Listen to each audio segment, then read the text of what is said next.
boa noite a todos. Sou Fernando Oriente, eu escrevi do filme no catálogo. Um prazer estar aqui de novo no Curta Circuito. Tenho vindo nos últimos anos. Muito bacana o festival, por passar filmes assim que às vezes as pessoas não lembram, não estão entre os cânones, né, do cinema brasileiro, mas que tem um valor muito grande, né? Marcelo, só para começar, quantos anos você tinha quando você fez o filme? Eu tinha 15. Tinha 15. A gente começou em 70, né, a filmar. Então, ainda eu faço em outubro, então eu tinha 15 anos. Não podia entrar no filme. Não, isso é incrível porque, geralmente, o cinema sempre pega um pessoal de uns 20 e poucos e faz eles fazerem adolescentes, né? Você vê que o Zelito e o Armando Costa, a gente fala do Zelito, porque esse foi o único filme que o Armando Costa dirigiu, mas o Armando Costa era uma pessoa super importante. Né? Exato. Ele tinha fundado o Teatro Opinião, junto com o Ferreira Goulart, com o Vianinha, entendeu? Ele morreu cedo, né? E ele só fez esse filme. Então, por isso o pessoal lembra muito do Zelito. Mas você vê, o Zelito já tinha produzido Terra em Transe, ia produzir depois o Asilo Muito Louco, do Nelson Pereira dos Santos. Ele produziu o Dragão da Maldade, são 2 Glaubers que ele produziu, A Grande Feira. Ele produziu o Leon Hirschman, depois São Bernardo. Ele tinha produzido Joaquim Pedro de Andrade. Ele produziu assim, muita coisa boa. A Mapa Filmes. Que ele fez quando ele veio do Ceará, né? E a Mapa era o nome, ele era muito amigo de todos os cinemanovistas, né? E a Mapa era o nome da revista que o Glauber escrevia quando ele estava na Bahia. Pegou o mesmo nome, né? Então você percebe que tanto o Zelito quanto o Armando Costa tinham um repertório muito grande, né? Eles sabiam de cinema. Assim, só para começar, tem uma curiosidade, tem uma entrevista do Zelito Viana que eu cito na crítica, no texto do catálogo, que ele deu para a Filmicultura. Nos anos 70. E onde ele fala da necessidade de dirigir, que era natural, até usa essa citação, mas uma outra fala dele, ele fala que ele e o Armando Costa, para fazer esse filme, eles quiseram fazer a coisa mais simples possível. Eles pensaram qualquer coisa mais elaborada, formal, qualquer coisa discursiva mais complexa, eles queriam enxugar, fazer o filme direto, transparente. Você percebe que eles conseguem, na minha opinião, totalmente, e, ao mesmo tempo, sem ser didático, tati-bitati, vulgar. Você percebe que é um filme, revendo agora, até podia ter colocado isso no texto, é um filme que resolve muito com a imagem. Sim, que não precisa tanto da palavra, do texto falado. Né? Então, as cenas falam por si só. As elipses, o olhar dos personagens, a música o tempo todo marcando, um filme musical, um filme de movimento constante. Né? Esse andar pelo rio, andar...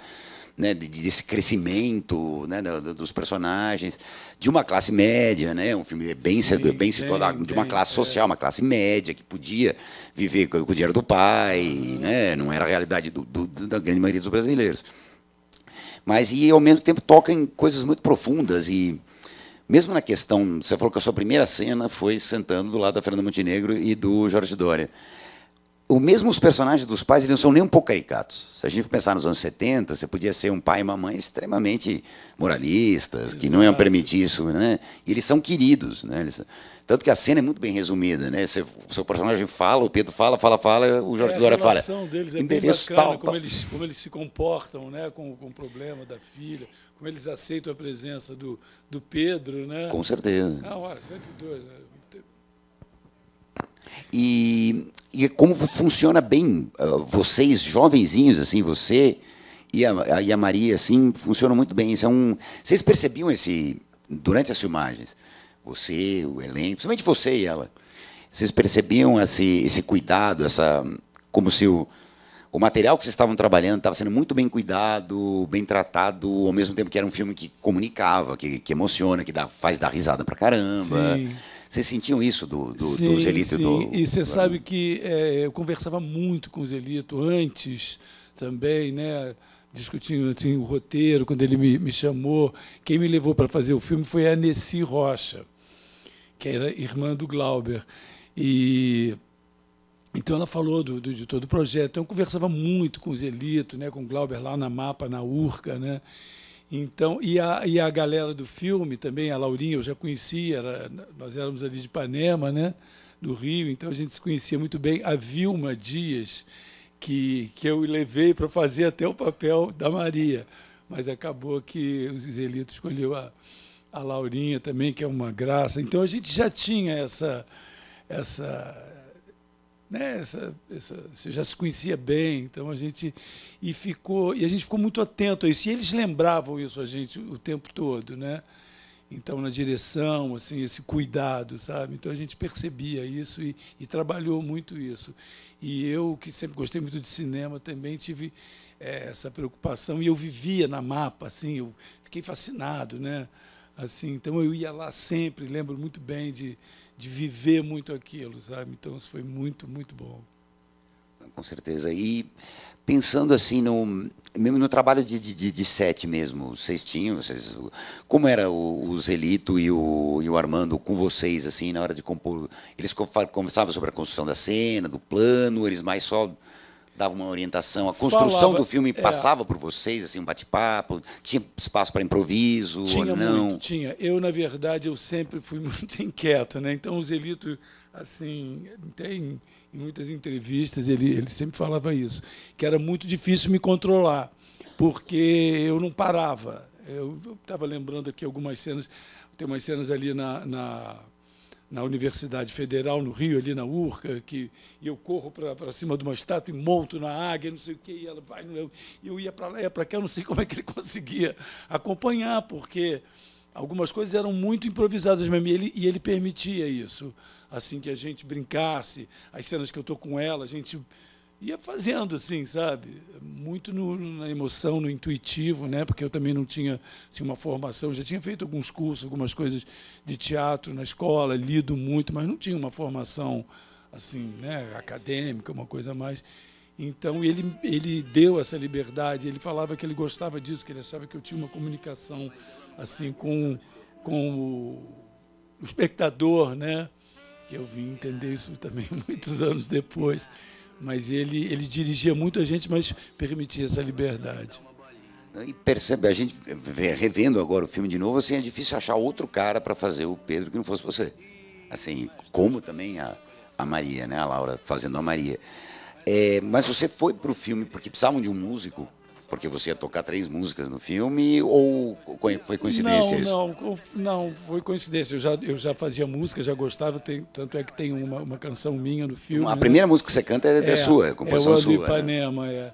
E não foi por isso, como eu te falei, foi a Nessi. Eu conheci a Nessi lá de Ipanema, de uns amigos, e a gente era muito amigo. Oh, meu Deus, me fugiu agora o marido dela, que é diretor também. O Walter Lima Júnior. Walter, exato, Valtinho e tudo. Então, ela falou, não, e ela fez muita cabeça também do Zelito. Não, tem que ser o Marcelo, tem que ser o Marcelo. O Pedrinho Aguinaga era o homem mais bonito do Brasil. Acho que eu ia falar, o Pedro Aguinaga faz o Fernando, gente, ele tinha essa alcunha, né, de ser o homem mais bonito do Brasil. E ele fez vários filmes, ele fez, inclusive, o Rio Babilônia, já nos anos 80, né?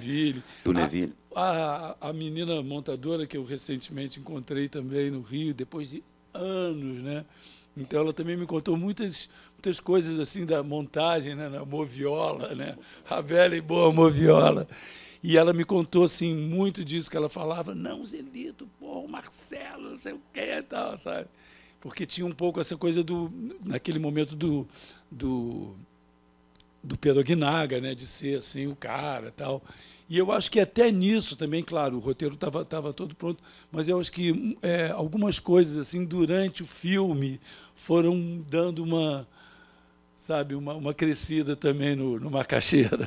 Não, porque o filme, a gente vendo, né, quem viu pode prestar atenção, o filme não trata nenhum personagem de uma forma estúpida, rasa ou maniqueísta, né?